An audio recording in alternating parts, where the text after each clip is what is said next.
Assalamualaikum warahmatullahi wabarakatuh dan selamat pagi. Semoga semua dalam keadaan sehat walafiat dan dalam lindungan Allah Subhanahu wa taala. Nah, pada kesempatan kali ini pada virtual workshop emergency kardiovaskular, saya akan membawakan materi mengenai acute heart failure, what could GP do more than prompt diagnosis. Nah, seperti kita ketahui bahwa gagal jantung akut itu merupakan suatu kondisi medis di mana terjadi perburukan gejala dan tanda klinis gagal jantung secara cepat, di mana hal ini merupakan kondisi yang mengancam jiwa, yang membutuhkan rawat inap untuk evaluasi segera, untuk mendapatkan terapi yang cepat dan tepat saat hospitalisasi. Nah, terdapat berbagai macam subset dari gagal jantung akut, namun gejala dan tanda yang paling sering kita temukan adalah yang mengarah ke kondisi kongesti dan volume overload dibandingkan dengan kondisi hipoperfusi. Nah, oleh karena itu mekanisme patofisiologi yang mendasari gagal jantung akut ini penting kita pahami agar tata laksana pasien menjadi lebih komprehensif. Nah, seperti kita ketahui, epidemiologi dari penyakit gagal jantung ini itu sudah diteliti dari berbagai macam negara ya. Di sini dapat kita lihat berdasarkan registri skala besar seperti pada ADER, Optimas HF, HFS 1, 2, kemudian ada SCHF Pilot dan juga Attendant Thesis, didapatkan bahwa gagal jantung memang masih merupakan alasan utama pasien yang berusia lebih dari 65 tahun untuk dirawat inap dengan jumlah sebesar lebih dari 1 juta hospitalisasi per tahun ya. Nah, untuk sebagai mekanisme patogenesis utama dari gagal jantung akut ini adalah kongesti ya, di mana kongesti ini dapat kita bagi menjadi 4 subset ya, atau 4 penyebab. Yang pertama adalah volume overload. Nah, volume overload ini akan meningkatkan preload atau beban jantung sebelum atau pengisian dari jantung. Nah, apa yang dapat menyebabkan hal ini, yaitu yang pertama adalah peningkatan dari konsumsi garam maupun air. Jadi kadang-kadang pasien itu akan masuk dengan overload cairan oleh karena kelebihan minum ataupun makan yang terlalu tinggi garam. Kemudian bisa jadi pasien juga tidak meminum obat secara teratur, kemudian terjadi gangguan ginjal ataupun terjadi suatu regurgitasi katup yang akut, demam maupun suatu hipertiroidisme. Yang kedua adalah suatu pressure overload, di mana di sini akan meningkatkan afterload. Nah, apa yang paling sering adalah kondisi hipertensi, baik itu hipertensi emergensi maupun urgensi, atau adanya afterload yang meningkat pada sisi kanan atau RV afterload yang meningkat oleh karena acute pulmonary embolism. Yang ketiga adalah myocardial loss atau nekrosis pada miokard. Nah, hal ini biasa kita temukan pada kondisi infak miokard akut ataupun pada kondisi-kondisi di mana jantung itu mendapat paparan dari obat-obatan seperti kemoterapi, kemudian alkohol, cocaine abuse dan sebagainya. Nah, yang keempat adalah mengenai disfungsi diastolik. Disfungsi diastolik ini akan menyebabkan gangguan pada pengisian ventrikel kiri. Nah, biasanya kita temukan pada pasien yang mengalami tachyarrhythmia, kemudian ada penyakit perikardial disease dan sebagainya. Nah, untuk patofisiologi dari gagal jantung itu sendiri, kita bagi atas beberapa hal yang tadi, namun biasanya berhubungan erat dengan LV filling pressure yang meningkat dan juga LV afterload yang meningkat. Ya. Hal ini akan berujung pada kongesti dari pulmonum yang menyebabkan suatu edema pulmonum, kemudian adanya cardiac output yang menurun, yang akan menyebabkan hipoperfusi jaringan, dan juga tekanan vena centralis yang meningkat, akibatnya akan menyebabkan kongesti di vena-vena sistemik ya.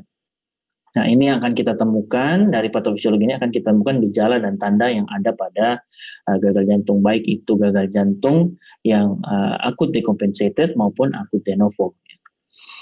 Nah, untuk klasifikasinya ya, untuk klasifikasi itu biasanya dibagi atas beberapa kriteria.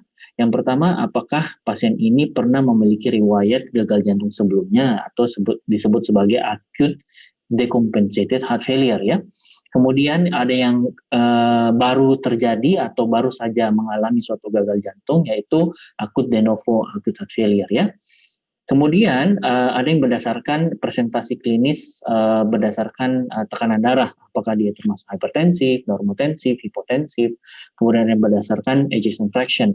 Di sini ejection fraction terbagi atas yang reduced ejection fraction maupun yang preserved ejection fraction. Kemudian Yang paling sering biasa kita lakukan adalah menilai atau mengklasifikasikan gagal jantung akut berdasarkan adanya kongesti ataupun adanya hipoperfusi yang dibagi atas 4, warm and dry, warm and wet, cold and dry, and cold and wet. Nah, untuk profil klinis pada saat masuk, pasien juga bisa dibagi atas decompensated heart failure, masuk dengan acute pulmonary edema, apakah itu cardiogenic shock, apakah pasien dengan hypertensive heart failure maupun yang right heart failure. Nah, untuk presentasi pasien yang subset pasien ini paling sering kita temukan adalah acute decompensated chronic heart failure, kemudian diikutin hypertensive heart failure. Jadi kedua subset ini sangat sering kita temui di UGD ya. Adapun yang paling berat yang bisa kita temui adalah cardiogenic shock, di mana terjadi hipoperfusi dan juga kongesti. Nah, bagaimana dengan manajemen dari gagal jantung akut? Kita harus pahami dulu bahwa terdapat beberapa prinsip atau approach yang perlu kita lakukan pada pasien-pasien yang mengalami gagal jantung akut. Pertama, kita nilai airway-nya. Apakah nih airway-nya paten atau tidak ya? Adakah sumbatan dan sebagainya? Apakah ada lidahnya jatuh sehingga menyebabkan sumbatan dari jalan napas? Yang kedua adalah apakah pasien ini memerlukan suplementasi oksigen ataupun topangan ventilasi? Nah, kita bisa lihat dari yang paling bisa kita lihat pertama kali adalah apakah pasien ini mengalami sesak napas, respiratory rate-nya sangat cepat dan sebagainya. Kemudian saturasi oksigen yang kita lihat juga apakah sangat rendah yang membutuhkan suatu topangan ventilasi. Yang ketiga adalah penilaian dari tanda vital. Apakah tanda vitalnya mengalami suatu penurunan? Misalnya dia mengalami hipotensi atau hipertensi atau takikardi dan sebagainya. Nah, kemudian perlu kita monitoring secara ketat pasien-pasien yang seperti ini, terutama apabila ada kondisi-kondisi yang memerlukan EKG monitoring secara ketat, misalnya suatu tachyarrhythmia atau bradyarrhythmia yang kira-kira mengancam nyawa. Kemudian AV access. AV access ini apakah perlu kita memasang sentral atau cukup dengan perifer? Kemudian apakah pasien itu selalu kita sebaiknya didudukkan untuk menjaga ventilasi dari paru-paru dan mencegah sesak yang lebih lanjut. Kemudian terapi vasodilator, ya, vasodilator secara dini ini apakah perlu kita berikan secara cepat, ya, apakah kita tunda dulu dan sebagainya, kita nilai juga indikasinya, ya. Kemudian yang terakhir adalah monitoring dari urine output. Buat apa? Untuk memastikan tekanan darah yang kita capai itu apakah betul-betul perfusi ke perifer itu terjamin, ya, dengan melihat produksi urin.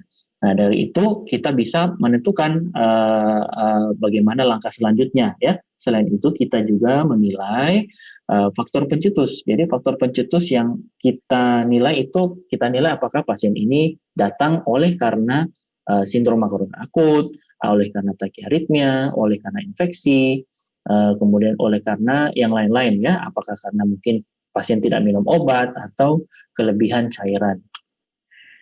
Nah, initial assessment ini yang paling penting dari penanganan gagal jantung akut. Pertama-tama, apabila pasien kita suspek atau kita curigai suatu gagal jantung akut, maka ada dua hal yang perlu kita perhatikan, yaitu kardio dan respirasinya. Ya. Dari kardionya, apakah pasien ini berada dalam kondisi cardiogenic shock? Dan yang kedua, apakah pasien mengalami suatu gagal napas? Jika pasien mengalami cardiogenic shock, maka kita perlu melakukan suatu topangan sirkulasi, baik secara farmakologi atau bahkan dengan mechanical, ya. Apakah kita memberikan inotropik, vasokonstriktor, atau dengan suatu mechanical circulatory support seperti IABP. Nah, jika tidak, maka kita nilai apakah pasien ini masuk ke dalam gagal napas. Kalau pasien dalam gagal napas, maka kita perlu berikan topangan ventilasi, baik itu seperti simple mask, mungkin nasal kanul, kemudian sampai ke NIV, bahkan ke ventilator mechanical ventilation, ya. Nah, di sini dapat kita lihat bagian selanjutnya adalah jika pasien mengalami suatu gagal napas, maka kita perlu memposisikan pasien secara tegak dan kita nilai apakah ada distress napas, di mana SpO2-nya mungkin kurang dari 90, RR-nya 25, ada work of breathing yang sangat tinggi dan ada ortopnu, maka kita bisa memulai start dengan NIF ya, atau BIP CPAP ya maksud saya. Nah, jika memang pasien itu sangat berat dan tidak dapat kooperatif dengan CPAP, maka kita bisa langsung melakukan suatu intubasi. Nah, apabila dengan CPAP itu respiratory distress-nya masih muncul atau masih ada, maka kita cek AGD-nya. AGD-nya itu ada masalah nggak? Apabila AGD-nya ada masalah, seperti acidosis, hiperkapni, maka mungkin bisa kita switch ke mode yang lain, yaitu BPAP, yaitu dengan menggunakan pressure support. Ya, kemudian jika sukses maka dapat kita lakukan weaning ya. Nah, apabila AGD-nya itu masih normal, PCO2 tidak terlalu tinggi, CPAP tetap dilanjutkan sampai kita betul-betul memastikan pasien ini sukses untuk penanganan ventilasinya dan lakukan weaning jika memang sudah terindikasi untuk weaning ya.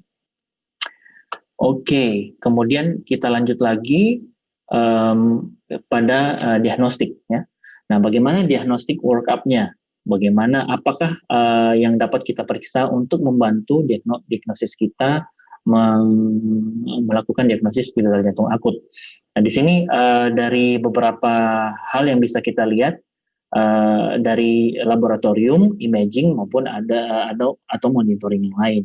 Nah, dari laboratorium biasanya kita memeriksa suatu peptida natriuretik ataupun suatu cardiac enzyme ya, untuk menentukan apakah etiologinya yang benar-benar dari kardiak ataupun bukan dari kardiak ya.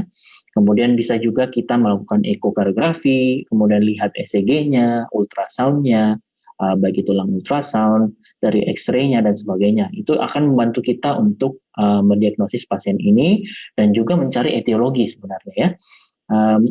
Yang penting sebenarnya adalah menilai klinis dan juga pemeriksaan fisik dari pasien tersebut, karena hampir 90% kita dapat mendiagnosis pasien ini hanya dengan melihat klinisnya dan juga dari pemeriksaan fisik. Nah, apa manajemen pada saat pasien mengalami suatu atau terkonfirmasi suatu gagal jantung akut? Nah, seperti kita ketahui, klasifikasi dari gagal jantung akut itu dapat dibagi atas beberapa kriteria. Di sini saya akan membaginya berdasarkan profil hemodinamik. Yang kita pertama-tama lihat apakah ada kongesti. Kenapa kita ada tidak kongesti? Karena 95% pasien yang mengalami gagal jantung akut itu terdapat kongesti. Ya. Kongesti itu apa? Apabila kita temukan pulmonary congestion, misalnya ada ronki dan sebagainya, pasien masuk dengan ortopnu, atau ada riwayat PND, kemudian ada edema perifer, ada JVP meningkat, ada hepatomegali dan sebagainya ya. Itu semua tanda-tanda dari kongesti. Jika ada, maka pasien masuk ke dalam kategori wet. Ya, nah jika pasien tidak masuk ke dalam kategori wet atau dry, di mana pasien ini hanya 55% dari semua pasien gagal jantung, maka masuk kategori yang wet, yang dry maksud saya ya. Jadi tidak ada kongesti. Nah, kita bahas aja yang wet ya. Jadi yang wet ini setelah kita menentukan pasien yang ada kongesti, maka kita lihat perfusinya apakah adekuat atau tidak. Nah, jika adekuat, apa itu perfusi yang adekuat? Perfusi yang adekuat adalah jika tidak kita temukan tanda-tanda hipoperfusi, yaitu kalau kita tidak temukan cold sweated extremities atau akral dingin, kemudian produksi urinnya sedikit, adanya kesadaran menurun ya, atau mungkin agitasi dan sebagainya, ada pusing, ada denyut nadi yang sangat lemah dan sebagainya, itu tanda-tanda hipoperfusi. Jika tidak ada, maka pasien ini dikategorikan sebagai warm atau pasien yang perfusinya baik atau adekuat. Nah, pasien ini masuk dalam kategori wet and warm ya. Nah, di wet and warm ini ada juga subtipe dari wet and warm, yaitu tipe vaskular dan juga tipe kardiak. Nah, untuk tipe vaskular termasuk pasien-pasien yang mengalami hipertensi ya. Jadi kalau tensinya 160, 180 sampai 200 itu termasuk tipe vaskular ya. Nah, kalau pasiennya masuk dengan tensi yang normal ya, itu masuk dengan tipe kongesti. Kenapa tipe kongesti? Kenapa disebut demikian? Karena dicurigai pasien ini mengalami akumulasi dari cairan ya. Biasanya pasien-pasien seperti ini pasien-pasien yang sudah dengan riwayat gagal jantung sebelumnya. Nah, Apa yang dapat kita lakukan kalau tipe vaskuler, maka kita turunkan afterload karena vasokonstriksi yang kuat, yang tensinya tinggi sekali, maka kita turunkan afterloadnya dengan memberikan vasodilator, berikut juga diuretik ya untuk menurunkan beban preloadnya ya. Untuk kongesti, yang tipe kongesti dapat kita start dengan diuretik ya, kemudian dapat diikuti vasodilator jika untuk menurunkan afterloadnya, dan jika tidak memungkin atau tidak mempan, maka kita bisa lakukan ultrafiltrasi. Nah, bagaimana kalau perfusi perifernya tidak adekuat, yaitu pada kasus-kasus wet and cold patient. Wet and cold patient ini cukup berat ya, pasien yang cukup berat, di mana kita temukan hipoperfusi dengan ESBP yang kurang dari 90 ataupun bisa sekitar 90-an ya. Jika pasien masuk dengan SBP yang kurang dari 90, maka yang kita pikirkan adalah there's something wrong dengan kontraktilitas ataupun mungkin yang menyebabkan kontraksinya menjadi lebih menurun. Makanya kita perlu berikan suatu inotropic agent dan juga bisa dipertimbangkan untuk pemberian vasopresor jika memang tidak adekuat dengan penggunaan inotropik. Nah, diuretik ini bisa kita berikan jika memang perfusi sudah dikatakan adekuat atau terkoreksi, dan apabila tidak mempan dengan semuanya, maka dapat dipertimbangkan pemberian mechanical circulatory support seperti IABP. Nah, itu untuk yang di bawah 90. Jika pasiennya stensinya mepet-mepet 90, 100, 90 ya, itu bisa kita berikan vasodilator ya, vasodilator di mana vasodilator ini untuk menurunkan afterloadnya supaya beban kerja jantung menjadi lebih ringan ya. Dapat juga kita berikan diuretik ya untuk mengurangi preload, dan juga apabila pasien ini tidak membaik, bisa kita tambahkan inotropik ya. Inotropiknya kita mainkan dosisnya, apakah dosis mulai dari dosis rendah sampai ke tinggi ya. Oke, untuk yang dry patient yang perlu kita perhatikan itu biasanya kita temukan adalah yang dry and cold ya di sini. Bisa jadi terjadi hipoperfusi dan juga hipovolemi ya. Biasanya pasien-pasien yang shock, sepsis atau shock hipovolemi itu dapat kita temui dengan dry and cold. Nah, apa yang kita lakukan ya? Kita pertimbangkan pemberian cairan, kemudian apakah perlu inotropik dan sebagainya, itu sesuai dengan judgement klinis kita. Oke, baik, kita lanjut ke terapi-terapi dekongestif ya. Bagaimana cara untuk melakukan atau pemberian dari preload reducer, yaitu dalam hal ini diuretik ya. Untuk diuretik yang ingin saya tekankan di sini dari bagian ini adalah bahwa pasien-pasien yang sedang atau yang sudah mendapatkan diuretik sebelumnya ya, pada saat misalnya dia pasien-pasien yang chronic heart failure, maka starting dose-nya itu harus lebih sama atau paling tidak 2 kali lipat dari dosis rumatannya, yaitu misalnya 40 mg, maka bisa kita berikan sampai 80 mg secara intravena ya. Kemudian yang ingin saya tekankan juga di sini adalah kita harus memantau produksi urinnya, apakah pasien ini mengalami penurunan perfusi ya ke arah hipoperfusi. Jadi kita nilai apakah ada masalah di perfusinya dengan cara menilai atau memonitoring produksi urinnya. Biasa kita lakukan per 6 jam, bahkan ada yang sampai per 3 jam ya. Nah, jika memang ada penurunan, mungkin dapat kita double dose, misalnya klinisnya tidak masih ada persistent congestion, maka kita bisa naikkan dosisnya sampai dosis yang kita inginkan, sampai klinisnya lebih membaik ya. Nah, di sini ada rekomendasinya, di mana diuretik yang dipakai adalah loop diuretik untuk pasien-pasien yang gagal jantung, baik dia dengan terutama yang memulai tanda dan gejala ya. Untuk tanda gejala apa? Tanda gejala untuk overload cairan.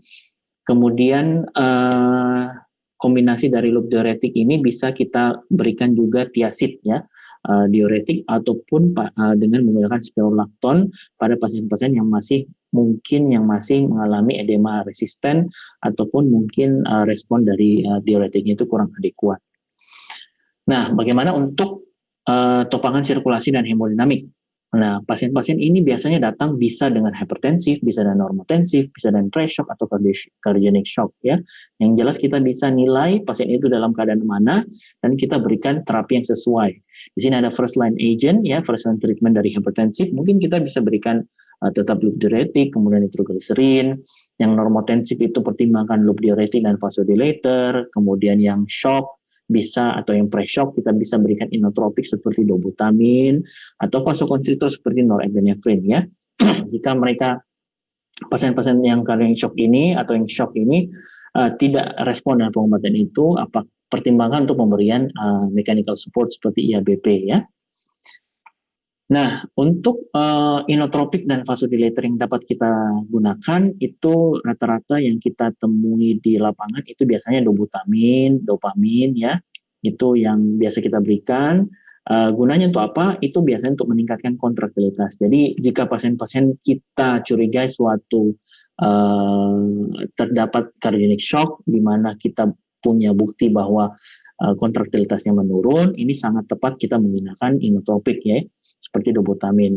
Nah, apabila pasiennya refraktor atau masih turun tensinya, maka dapat kita gencet yaitu dengan penggunaan norepinephrine ya. Nah, bagaimana dengan yang hipertensif? Yang hipertensif itu vasodilator yang kita berikan untuk menurunkan afterload. Apa aja yang bisa kita kasih? Bisa yang kita bisa biasa temui adalah nitrogliserin ataupun isosorbit nitrat ya. Kita bisa start low ya, terus kita naikkan perlahan-lahan, tapi kita harus lihat efek sampingnya. Biasanya pasien mengalami suatu sakit kepala karena terjadi vasodilatasi berlebihan di pembuluh darah otak. Nah, dengan jika yang perlu diperhatikan yang kedua adalah ini penggunaan nitrat ini gampang terjadi toleransi oleh karena penggunaan yang jangka lama. Jadi perlu diperhatikan apakah pasien ini memerlukan continuous treatment nitrat dalam jangka waktu yang lama karena dapat menurunkan efektivitas, jadi terjadi toleransi terhadap nitrat ya. Nah, kita masuk ke terapi etiologik. Nah, kita kembali ke bagian yang sebelumnya di mana ada CHAM, yaitu Identification of Acute Etiology-nya, bisa acute coronary syndrome, hypertension, arrhythmia, atau mechanical cause, atau pulmonary embolism. Nah, untuk CHAM yang pertama, itu C, atau acute coronary syndrome, maka jika pasien kita temui dari EKG-nya, dari keluhannya, itu ada mengarah ke STEMI atau non-STEMI, maka dalam waktu kurang dari 120 menit, kita harus memplanningkan untuk immediate invasive strategy atau primary PCI strategy. Namun jika pasien yang terjadi instabilitas hemodinamik, lihat apakah pasien mengalami suatu mechanical complication dari ACS. Namun jika tidak, maka segera kita melakukan primary PCI strategy. Dilihat apakah primary PCI strategy dapat ditempuh dalam waktu kurang dari 120 menit atau lebih dari 120 menit. Kalau lebih, maka fibrinolysis strateginya atau reperfusi yang dilakukan dalam waktu kurang dari 10 menit. Nah, jangan lupa sebelum pada saat kita mendapatkan pasien STEMI dan non-ACS, loading di APT, hydrostatin, yaitu antikoagulan juga dapat kita berikan ya. Nah, untuk CHAM yang kedua adalah hypertension emergency. Di sini target kita adalah menurunkan blood pressure secepat mungkin ya.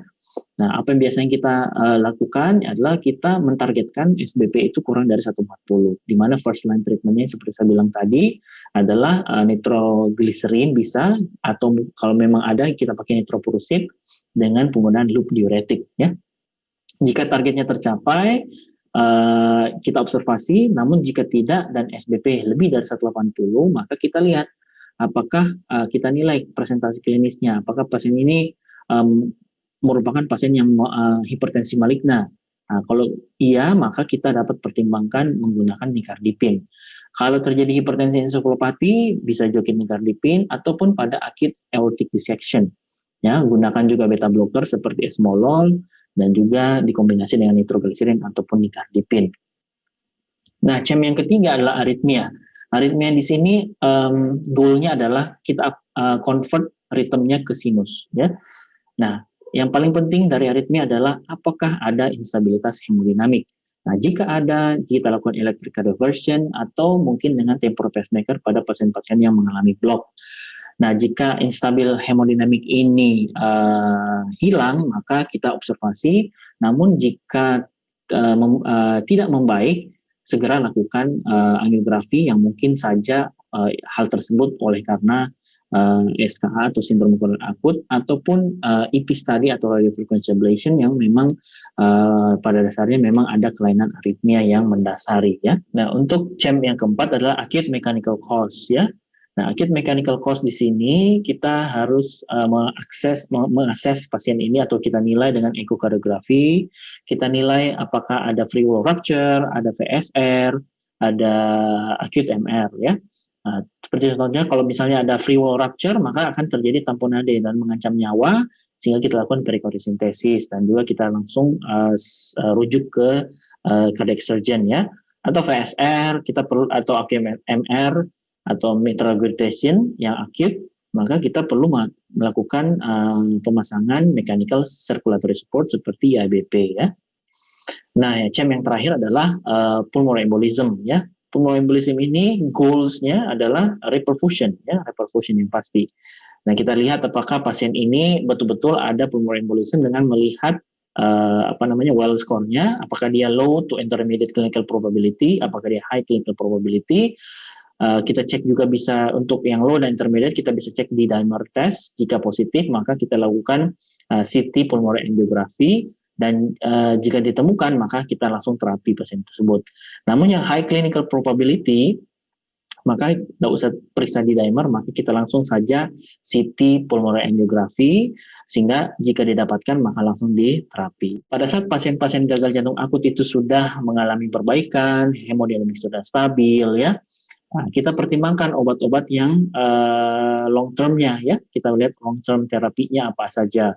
Apabila pasien sudah dengan riwayat heart failure sebelumnya, maka perlu kita adjust ya. Apakah pasiennya kita perlu hentikan, mungkin kita adjust dosisnya dan sebagainya.